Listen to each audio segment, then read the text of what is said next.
प्रथमतः तुमच्या पोरं तुम्ही इकडे बसायला जागा काहीच गरज नाही. आपण किती दिवस दाखवायचं आपण गरीब आहेत म्हणून तिथे बसायला जागा आहे. प्रत्येकाने इथले समोरले बसून घ्या, जागेत बसून घ्या. युथ पॅन्थरनं तुमच्यासाठी बसण्याची व्यवस्था केलेली आहे. आपले जरासे दलिंदर चाळे सोडायचे. आपल्याला सवय हे कोणतरी बोलणार पाहिजे, कोणतरी शिवा देणार पाहिजे. हे सर्वजण माहीच्यानं सांगाल तुम्हाला पूर्ण जिल्ह्यासाठी बसा. पियात काहीतरी क्लिनिक असतं, मी समाजापेक्षा काहीतरी वेगळं आहे, मी काय खाली बसू. प्रत्येकाने तिकडे बसून घ्या. काही थांबू नका इथं. हे थांब रे.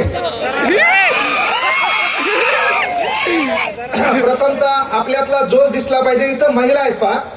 जेव्हा आपण नारे देऊ लागलो ते नारे इथले तुम्हाला विनंती आहे खाली बसा, नाही तर मी नाव घेऊन बोललो एखाद्याला. संतोष भाऊ त्याचं नाव विचारलं त्याचा कार्यक्रमच करून टाकले जातात. आता कृपया सर्वांनी बसायचंय. आपल्या आवाज आता काही रस्त्यावर उभे असतात. रस्त्यावर उभे राहत असताना इथं मधात निळे झेंडे दिसले तर बाहेरून चालणारा दरिंदर पाहता नेमकं यायचं काय चालू आहे.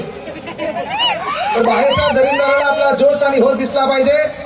डॉक्टर बाबासाहेब आंबेडकरांचा आपल्या आवाजात पुन्हा आवाज पाहिजे. फक्त महिलांचा आवाज आला पाहिजे. डॉक्टर बाबासाहेब आंबेडकरांचा. फक्त महिलांचा बोललो हा. आता फक्त जेंट्सचा आवाज आला पाहिजे. डॉक्टर बाबासाहेब आंबेडकरांचा. छत्रपती शिवाजी महाराज की. छत्रपती शिवाजी महाराज की. आता जे इकडे वरती बसले म्हणजे आपल्या समाजात एक भूमिका आहे. मी 8वीला असताना एरेकर साहेबाचा कार्यक्रम आमच्या गावात झाला धमधम मध्ये, तालुका जिंतूर जिल्हा परभणी.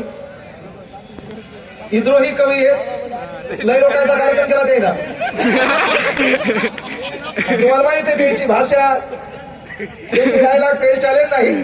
ते नंतर आपल्याला ऐकायचं. तत्पूर्वी सर्वात महत्वाची गोष्ट आहे की बाबा हा जो काही कार्यक्रम आहे त्यागमूर्ती आपल्या सर्वांची माय माता रमाई यांची 126वी जयंती.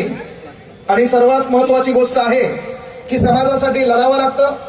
समाजासाठी कधी कधी रस्त्यावर यावं लागतं. समाजासाठी चालावं लागतं. समाजासाठी बोलावं लागतं. आणि समाजासाठी चालता येत नसेल, बोलता येत नसेल, लढता येत नसेल, रस्त्यावर येता येत नसेल तर तुमच्यासाठी संतोष दादाप्रमाणे जी लोक रस्त्यावर येतात त्याच्या पाठीमागं उभं राहावं लागतं. ही सध्या काळाची गरज आहे. आणि टाळ्या वाजवत असताना विचार मंचावरल्या टाळ्यांचा आवाज जोरात यालाय. आपल्या भावकीत कोणी मेलं नाही. इथं तुला ताण आला असेल तर तू आताच उठून जाऊ शकतो. याच्यानंतर आपल्याला कार्यक्रम ऐकायचा. बाय हो, मला फक्त तुमच्या टाळ्याचा आवाज आला पाहिजे. जोरदार टाळ्या वाजवा फक्त तुम्ही, आणखी जोरात. आता तुम्ही रे काय काय